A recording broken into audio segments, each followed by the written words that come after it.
Good morning, students. Today our topic is international organizations. So, what is international organization? Let's see. An international organization is an organization established by a treaty. Means international organization वह organization है जो कि establish की जाती है by a treaty. इस treaty पर group of members sign करते हैं जो इसके members होते हैं. Next is governed by international law.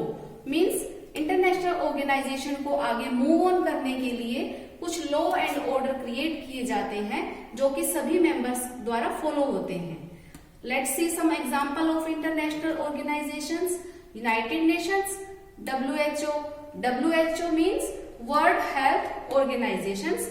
There are some other examples also, हम उनको आगे रीड करेंगे.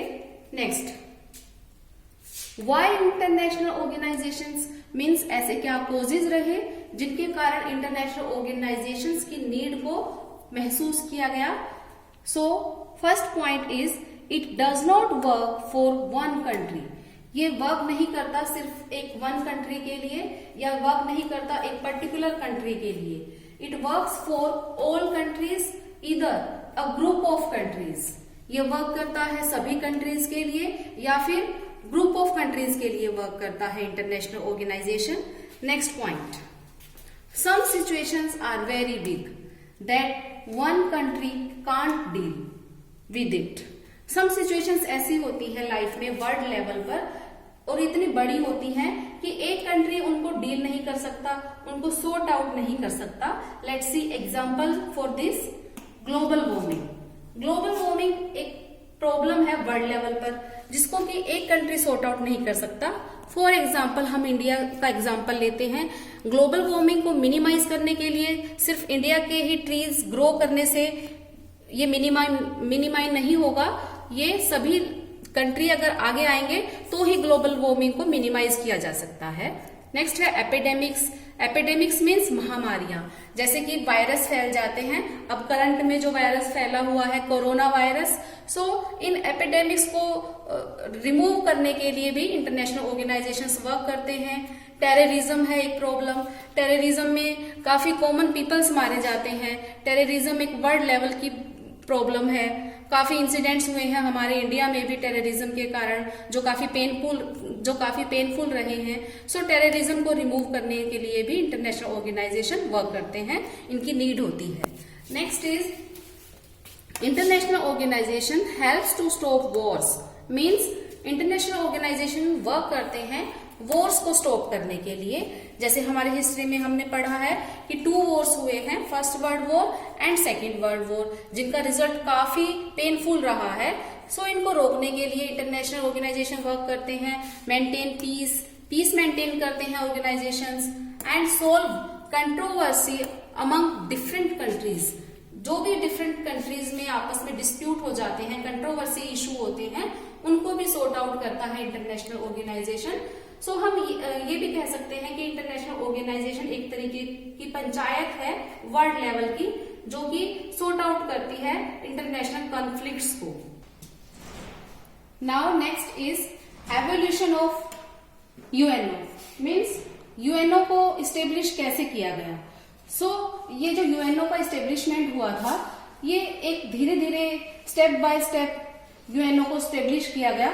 हमें यूएनओ की इस्टेब्लिशमेंट के लिए कुछ पॉइंट्स को यहाँ डिस्कस करना होगा. So first point is world war 1. World war 1 हुआ था.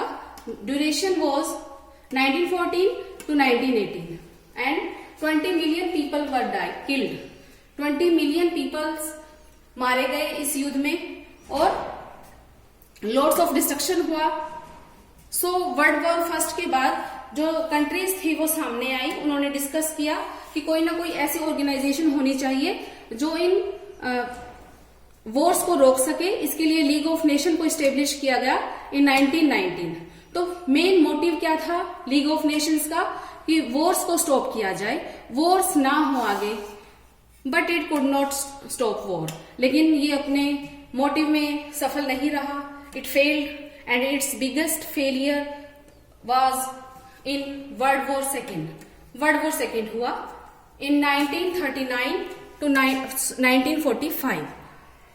सो वर्ल्ड वॉर सेकेंड का जो रिजल्ट देखा लोगों ने, जैसे कि यूएसए ने जापान पर न्यूक्लियर वेपन्स का यूज किया, हिरोशिमा और नागासाकी पर न्यूक्लियर वेपन्स गिराए, उनके पेनफुल रिजल्ट को देखकर कंट्री लेवल पर मीटिंग के बाद ऐसा डिसाइड किया गया कि लीग ऑफ नेशंस में ही कुछ इंप्रूवमेंट किया जाए, इसकी पावर्स को प्लस किया जाए, जिससे ये ढंग से इंप्लीमेंट हो, अच्छे से वर्क कर सके और वॉर्स को स्टॉप किया जाए. सो इस लीग ऑफ नेशंस को इम्प्रूव करके यूएनओ को इस्टेब्लिश किया गया. इस्टेब्लिशमेंट हुई थी यूएनओ की इन 24 अक्टूबर 1945. सो ये जो ड्यूरेशन था, ये कौन सा ड्यूरेशन था? उस टाइम पर कोल्ड वॉर जो था वो चल रहा था between USA and USSR. After second world war two super power सबके सामने आई, वो थी यूएसए एंड यूएसएसआर. और उस समय यूं लग रहा था कि कभी भी थर्ड वर्ल्ड वॉर होने को है, बट नहीं हुआ लकीली, और यूएनओ इस चीज में अपने मोटिव में सफल रहा. नेक्स्ट है फाउंडिंग मेंबर्स. जब यूएनओ को एस्टेब्लिश किया गया, इसके 51 फाउंडिंग मेंबर्स थे, but at present there are 193 members. So students, now we will study about parts of UNO. So students, structure of UNO. Structure में हम इसके पार्ट्स को रीड करेंगे कि यूएनओ के कौन कौन से पार्ट हैं. So first part is the general assembly, second is the Security Council, and third is Secretariat, and fourth is the Trusteeship Council, fifth is Economic and Social Council, and last one the International Court of Justice. These are the parts of UNO, United Nations organizations. In our next video we will discuss about the formation of UNO parts and functions of these assemblies. We will discuss these points in our next video. Good luck, students.